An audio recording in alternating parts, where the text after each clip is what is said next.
내가 왜 이렇게 안절부절 못하지? 내가 왜 이렇게 뭔가 마음이 불안하지? 이런 마음을 좀 한 걸음 뒤에서 편안하게 바라보고 내가 고통에 휩싸였던 그 원인을 조금 바라봅니다.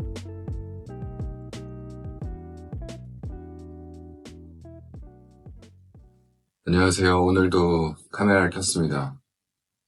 2024년은 참 저한테 쉽지 않았어요. 안 좋은 일들이 있었다기보다 제가 많이 처져 있었고 뭔가 시도하려고 하면 자꾸 몸이 물에 젖은 솜처럼 잘 일으켜지지가 않았어요. 사실 어제 밤에도 굉장히 감정적으로 부정적이게 휩싸이는 일이 있었습니다. 그래서 명상을 하면서 2024년도 돌아보고 내가 왜 이런 고통에 있는지 한번 바라봤습니다. 저의 고통들을 바라보면서 느끼는 것들이 세 가지가 있는데요. 하나씩 나누겠습니다. 첫 번째는요, 내가 좋아하는 일을 하는데 그렇게 돈이 들지 않는다는 점입니다.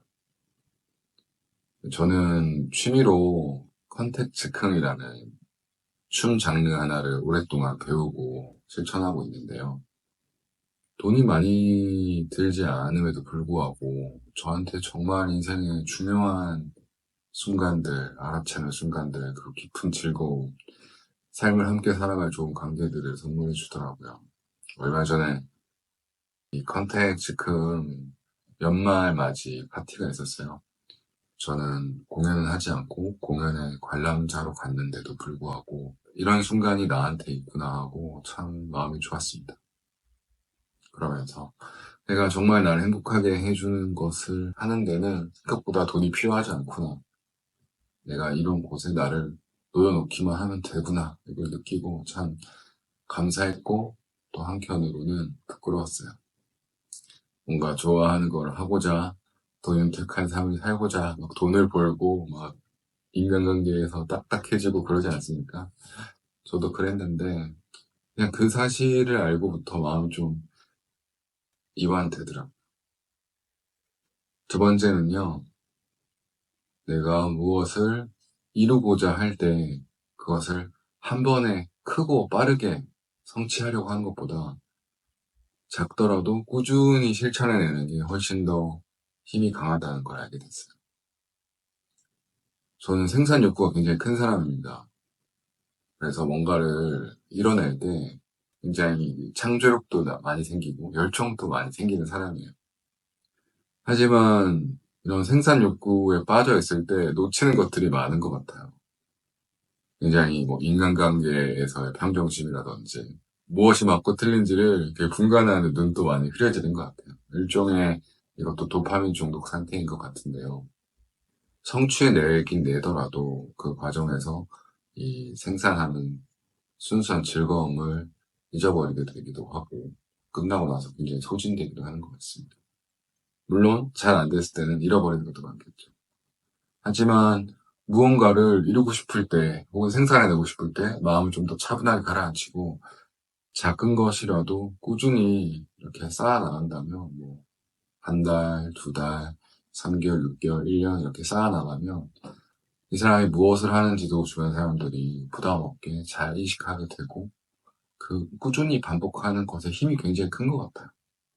내가 책을 내고 싶다, 뭐 멋진 이벤트를 내고 싶다, 유명한 인플루언서가 되고 싶다, 뭔가를 얻고 싶다 할 때 내가 막 뭐 사돈의 팔촌 막 에너지를 다 끌어가지고 한 방에 뭔가 노린다기보다 꾸준히 작게 하는 게 내 마음도 편하고 실제로 그것을 다 이뤄내는데도 더 파워풀한 에너지를 가지는 것 같아요. 그걸 많이 느낍니다. 저는 심지어 뭐 나의 첫 사이드 프로젝트 이런 책도 내고 뭔가를 작게 쪼개서 실천해 나가는 것에 대해서 그 귀함을 알고 있는데도 불구하고 뭔가 뜨겁게 뭔가를 하고 싶을 때는 생산 욕구에 빠져서 저도 모르게 막 이것저것 과식을 하는 경우가 생기는 겁니다.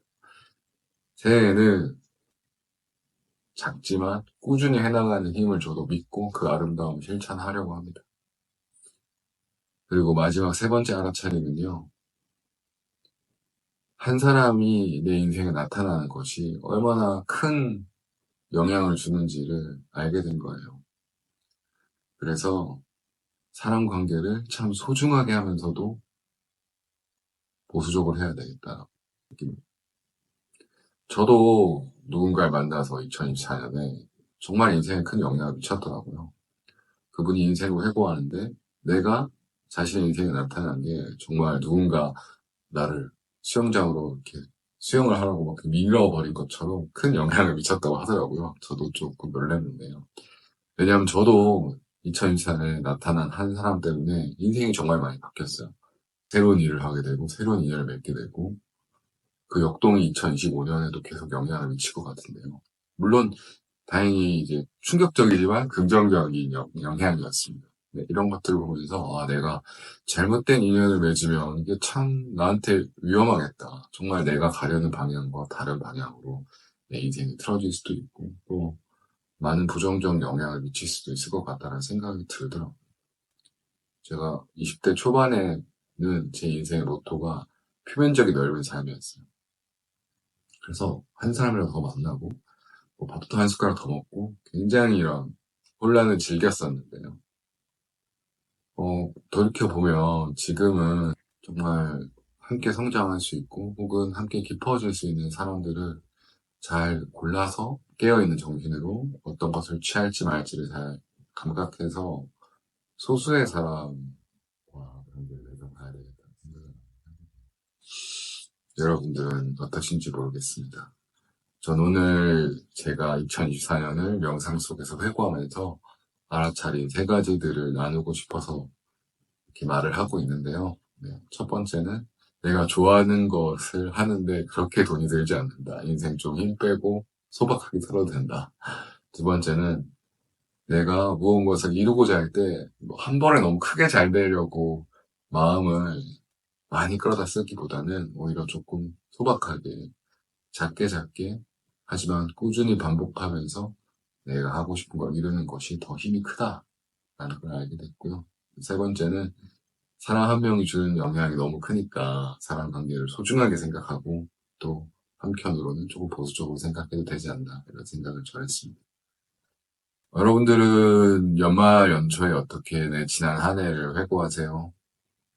저는 명상을 하면서 내가 그동안 휩싸였었던 고통스러웠던 감정들을 좀 바라보는 편이에요. 내가 왜 이렇게 안절부절 못하지? 내가 왜 이렇게 뭔가 마음이 불안하지? 이런 마음을 좀 한 걸음 뒤에서 편안하게 바라보고요. 내가 고통에 휩싸였던 그 원인을 조금 바라봅니다. 내가 고통에 휩싸여 있구나. 이 고통이 뭐구나. 이런 것을 바라보고 알아차리는 것만으로도 참 명상이 주는 감사함이 있습니다. 그리고 나서는 내가 이렇게 다시 휩싸이지 않고 좀 나답게 살아가려면 어떤 길들을 걸어가야 될지 이런 알아차림으로 다시 깨어나는 이런 시간들을 반복하는데요. 여러분도 시간 내서 한 해를 돌아보는 한 해 동안 내가 휩싸였었던 감정들을 바라보는 시간, 이완되는 시간 가졌으면 좋겠습니다. 같이 이렇게 한번 해볼까요?